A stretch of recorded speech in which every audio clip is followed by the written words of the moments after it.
지금 지수가 4천을 넘어서 주가 상승기에도 계좌의 현금 비중은 최소한 10% 정도 현금 보유를 권고해 드리도록 하겠습니다. 교체 매매를 하기 전에 저는 교체 매매할 종목을 선택하는 겁니다. A를 손절하고 B의 안전 마진이 확보되는 부분들까지도 봐야 될 것이고, 계좌가 플러스가 났다라면 기분 좋게 마이너스가 나 있는 종목들을 손절하는 것도 좋은 방법이 된다라는, 분산 투자는 적절하게 업종별 포트폴리오를 짜는 겁니다. 삼성전자, 하이닉스를 동시에 담으실 필요는 없습니다. 적절하게 분산과 집중을 같이 가져갈 필요가 있다라고. 장기 투자는 사놓고 기다리는 것이 아닙니다. 그리고 기업이 매출과 영업이익이 주기적으로 살피는 게 장기 투자입니다. 시장이 어디까지 갈 것인지 묻지 마십시오. 하지만 일정 부분 수익이 났다라면 내가 거기에 만족하는 것도 좋은 투자 방법이 된다는 점을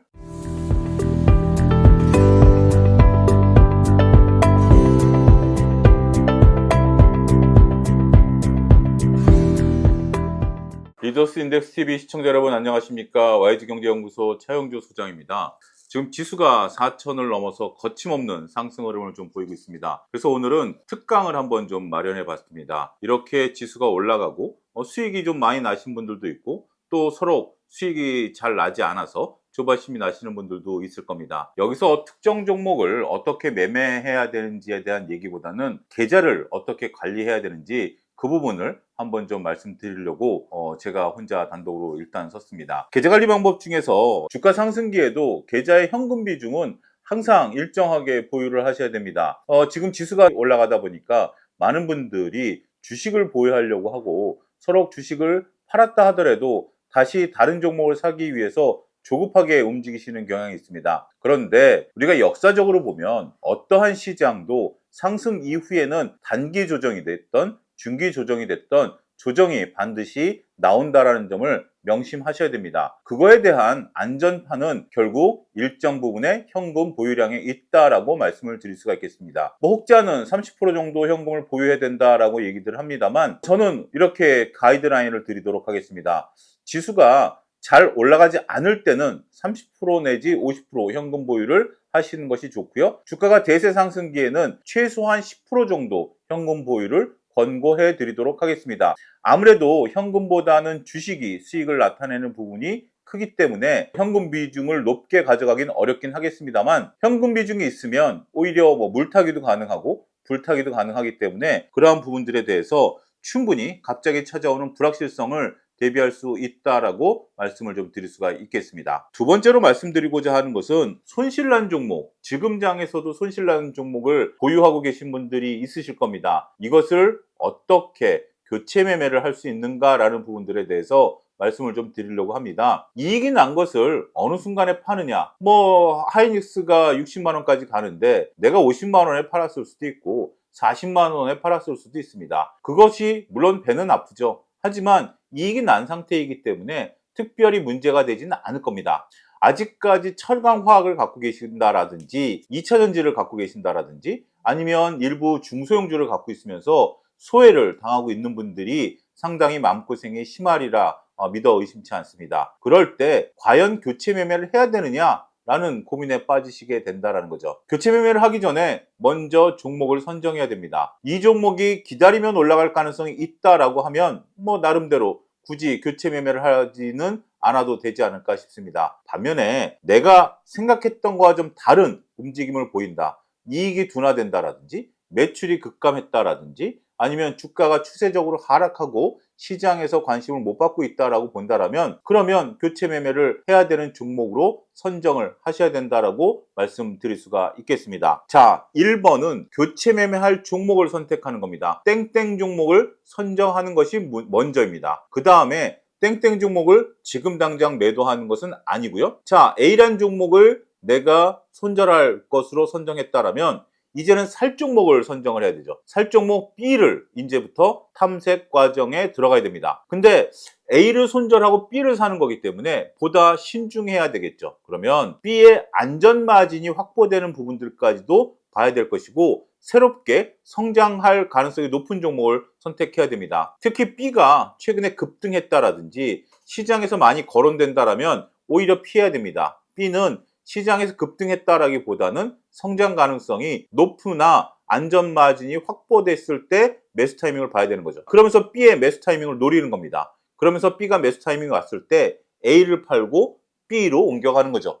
이게 손절하고 교체 매매하는 정석적인 방법이다라는 점을 거듭 말씀드리도록 하겠습니다. 그리고 현재 시장이 워낙 조금 좋다 보니까 전체 계좌가 플러스로 전환된 분들이 속속 현재 많이 생기실 겁니다. 그렇게 된다라면 전체 계좌가 마이너스에서 플러스로 돌아섰다라고 보면 물론 시장의 수익률을 따라가지 못했을 수도 있죠. 하지만 우리가 보통 개인 투자자들의 기준은 내 계좌가 마이너스냐 플러스냐라는 것도 굉장히 중요하지 않습니까? 따라서 지금 현재 플러스가 났다라고 한다면 우리가 마이너스 폭이 큰 것들을 잘라내는 것도 도움이 된다는 거죠. 자, 정리하자면 이렇습니다. 내가 10종목을 갖고 있는데 8종목이 주가가 올라서 플러스가 났어요. 그런데 2종목은 마이너스 폭이 너무 큽니다. 어떤 거는 마이너스 70%, 50%일 경우도 있어요. 그렇지만 이걸 다 아우러서 전체적인 계좌가 플러스라면 그걸 잘라버려도 계좌가 마이너스로 돌아가는 건 아니지 않습니까? 근데 전체 계좌 중에 마이너스가 있으면 자꾸 신경이 쓰입니다. 그 신경 쓰이는 것이 나머지 종목들의 운용에 어떻게 보면 좀 걸림돌이 될 수도 있고 자꾸 이것을 신경 쓰고 이것을 물타기를 해서 내가 주가를 끌어올릴까? 라고 생각하다 보면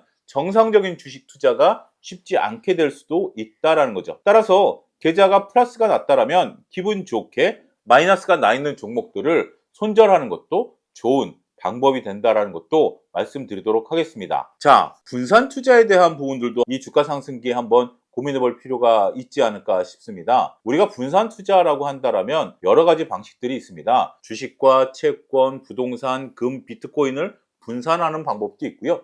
하지만 이 방송을 보시는 분들이 그러한 분산이 아니라 주가 지수 내에서 우리가 코스피 내에서 코스닥 내에서 분산을 생각하실 것으로 생각을 됩니다. 따라서 그러한 분산과 관련된 내용들을 우리가 살펴봐야 되지 않을까 싶습니다. 분산 투자가 가장 중요한 것은 업종별 분산 투자를 해야 된다는 거죠. 삼성전자 하이닉스를 동시에 담으실 필요는 없습니다. 삼성전자 하이닉스는 반도체 대장주이기 때문에 삼성전자, 현대차와 조방원전을 적절하게 20%씩 갖고 있는 거, 이런 것이 바로 분산 투자다라는 거죠. 방산 쪽에서 2종목을 갖고 있고 전력기기 내에서 내가 전력기기가 좋으니까 2종목 내지 3종목을 가져간다? 이거는 분산 투자는 아닙니다. 물론 내가 전력기기가 좋으니까 전체 5종목 중에 3종목을 전력기기를 가져간다? 이거는 분산이 아니라 집중 투자라는 거죠. 개념을 명확히 하셔야 됩니다. 내가 분산 투자를 하겠다라고 마음을 먹었으면 적절하게 업종별 포트폴리오를 짜는 겁니다. 그런데 분산 투자는 안전성을 높여주는 대신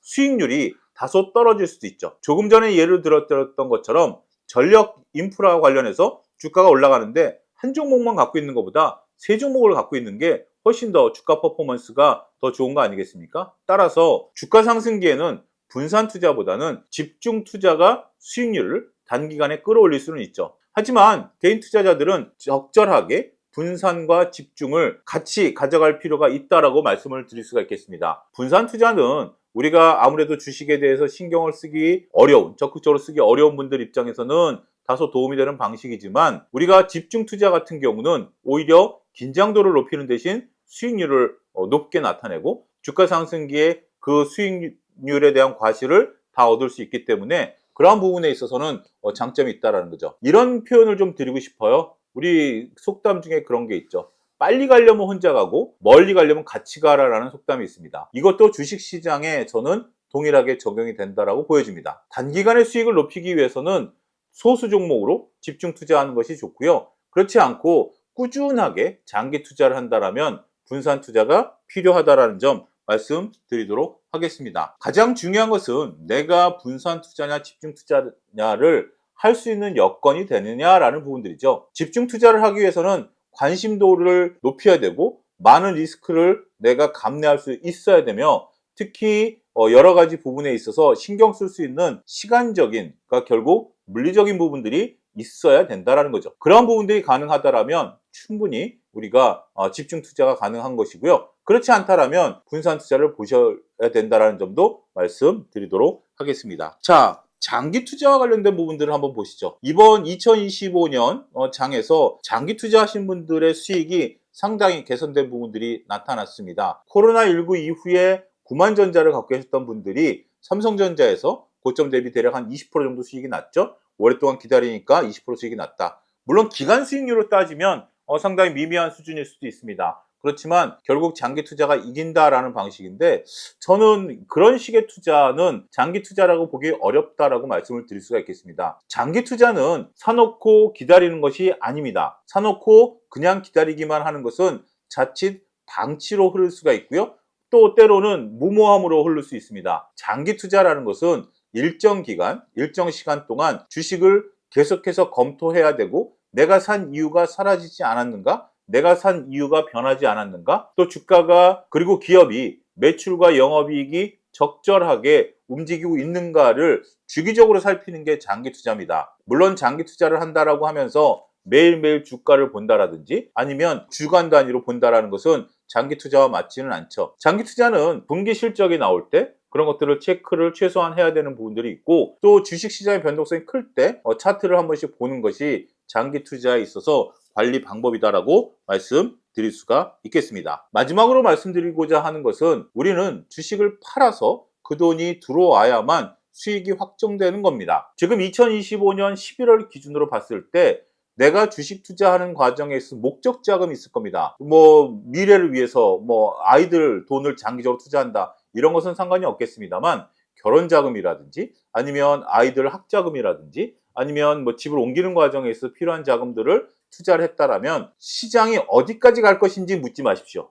시장이 어디까지 갈 것인지 아는 사람은 아무도 없습니다. 하지만 일정 부분 수익이 났다라면 그런 것들을 챙겨서 내가 거기에 만족하는 것도 좋은 투자 방법이 된다는 점을 말씀드리도록 하겠습니다. 자, 오늘은 주식시장 상승기와 변동기의 중간에서 계좌 관리를 어떻게 해야 되는지 특강을 한번 좀 마련해 봤습니다. 저희가 이제 박중근 대표님하고 계속해서 방송을 진행할 텐데요. 때로는 박중근 대표님의 단독이 됐던 저의 단독이 됐던 이러한 강의 형식의 유튜브도 종종 올리도록 하겠습니다. 좋아요, 구독, 알람 설정 부탁드리면서 다음 시간에 또 찾아뵙도록 하겠습니다. 감사합니다.